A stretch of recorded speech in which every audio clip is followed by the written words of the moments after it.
আগে মানুষ আম, জাম, তেঁতুল এগুলোর ভর্তা খেত। এখন জানেন পেয়ারা, কাঁঠাল, কলা সব কিছুর ভর্তা খায়।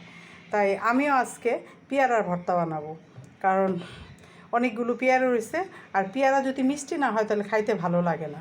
তো এটা যদি টক মিষ্টি করে ঝাল ঝাল করে ভর্তা করে খাইতে খুব ভালো লাগবে। তাই পেয়ারাগুলো বের করলাম ফ্রিজ থেকে, এখন ভর্তা করব। পেয়ারাগুলো কাইটে নেওয়া হয়েছে। এটা কাঁচামরিচ, এটা চিনি, এটা সাধারণ লবণ, এটা বিট লবণ। আর এখন ঢেলে দেবো কাসন্দ।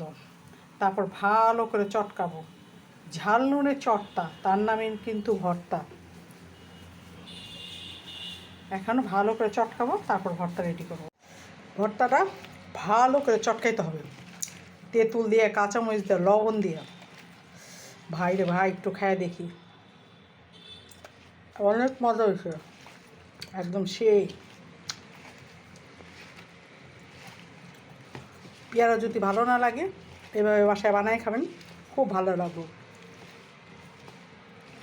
আমার ভর্তাটা হয়ে গেছে।